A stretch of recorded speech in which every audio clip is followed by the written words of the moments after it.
My name is Jacayla Brantley, and during this interview, I will be discussing the importance of historically black college universities and personal experiences with a former graduate of Texas Southern University. Could you start by telling us your name, when, and where you were born? Good afternoon, Kayla. My name is Terrell Beckman. I am from Hartford, Connecticut. How did you decide whether to come to Texas Southern University or not, and when?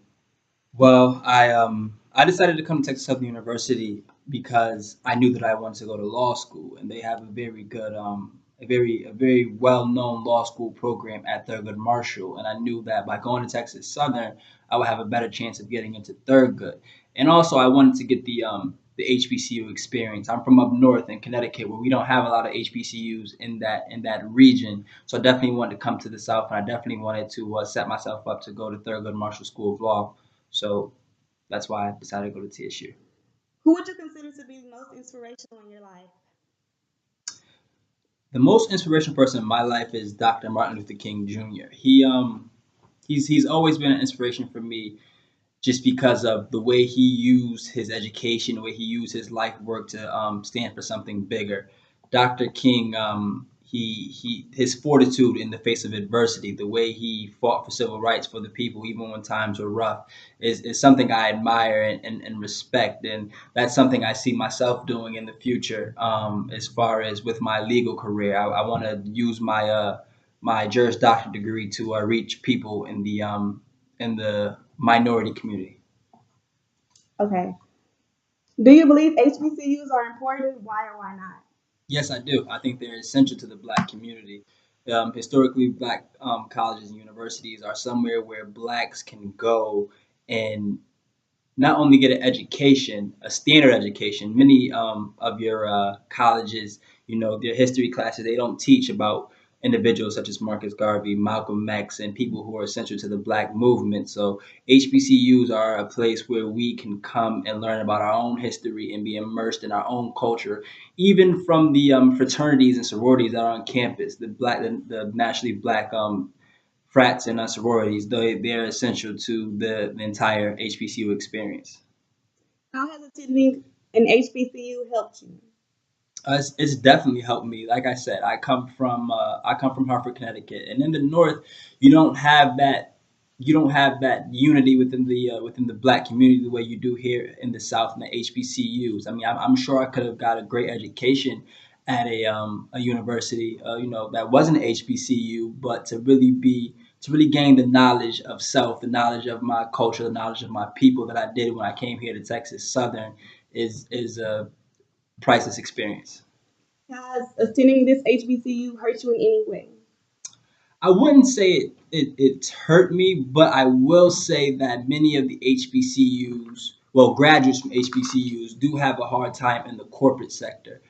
As far as getting jobs, a lot of them are looked down upon because we have different curriculums than a lot of your predominantly white universities, and some say ours are subpar. But nonetheless, if you go out there and you work your butt off, if you attend all the events you need to attend, if you network the way you need to network, there are tremendous opportunities coming out of all the HBCUs across the country. Was race discussed to you at an early age by your parents? No, I wouldn't say race was discussed to me at an early age with my parents. We got a substantial amount of information just on race relations in school, but I mean, I grew up in Hartford, Connecticut, which was a predominantly black community, and so race was I was around people of my own color, so race wasn't really a big issue growing up. Have you ever came across racism? Have I ever come across racism?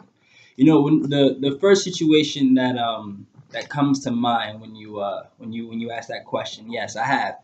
I had a situation in high school where I was going to a gym across town in West Hartford. Now, Hartford is a black community, and it's a rough community. There's a lot of poverty. There's a lot of drugs, a lot of gangs and whatnot. And we were going across the city line into West Hartford, which is a very affluent community with a lot of money, and it's predominantly white. And when we went across the city lines, I mean, it was four of us in the car, and you have four black males going through a somewhat rich community at late at night, and we were pulled over. and the way we were treated by the police officers, just, I mean, right off the back, was just, we you could tell that they just had a predisposition about us. They, they were very apprehensive before even coming to the car and asking for IDs. They wanted to see hands before that, and it was just like, I didn't feel we were treated the way we were supposed to be treated. I felt the police officers had an opinion on us before they even, questioned us or asked us where we were going or anything like that. So that was one situation where I felt like my race, my race and the color of my skin definitely had something to do with the way I was being treated. What different ethnic groups have you came across during your time at Texas Southern University? Oh, I mean, here at Texas Southern, I mean, I've met so many different people from different national backgrounds and ethnic backgrounds. We have a large group of Africans here, people from Nigeria, people from Congo, people from Morocco. I mean, places in Africa I never even knew about until I came here to Texas Southern. Then, I mean, you have Mexicans. We don't have a large Mexican community where I'm from in Hartford, Connecticut. We have Latinos, we have Puerto Ricans, we have uh, yeah, we mostly have Spanish people from the country of Puerto Rico. But when I came here, I met a lot of people who were Mexican American and some who were actually from Mexico. I've met people from Europe. I mean, I didn't even when I always thought of Europe, I always thought Europe as a predominantly white country. But I've met blacks from Europe, people from London. So I've met a vast variety of people from different ethnic backgrounds here at my time at TSU. Were there any notable moments in American history that stuck out most to you in your memory? When you say notable, do you mean moments that I've lived through or moments that Yes, that you've lived through during your college experience. um I'm gonna have to say that's a tough one. I'm gonna have to say all of the unarmed blacks that have been killed by police in recent years. That was a different experience for me, especially being in the South when it was happening in Florida, whatnot, and just recently here with Sandra Bland and whatnot. That's a different experience, and it's humbling because it's something that can happen to any of us. It's something where you don't know when that's going to happen. You don't know if you're going to be the next victim or somebody is going to be the next victim. And just to see the way it's portrayed in the media, and you see blacks, talked about in a way as if they've done something wrong, but I mean, yet and still they're the victims. So that was definitely a different experience for me. What area did you study in? I got my bachelor's in political science. Political science is what politics is ultimately what I want to do. I mean, I'm currently in law school now, but I have political aspirations down the road. Like I earlier stated in the interview, Dr. Martin Luther King is one of my is probably the most influential person in my life as far as a role model.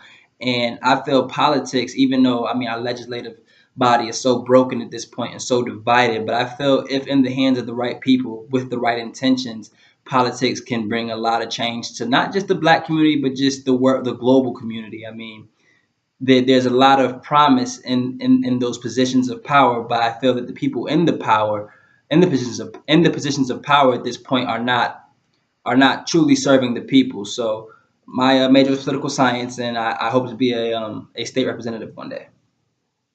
Okay. What advice would you give young people today that want to attend an HBCU? Work hard in school. Definitely work hard in school. Work hard in school.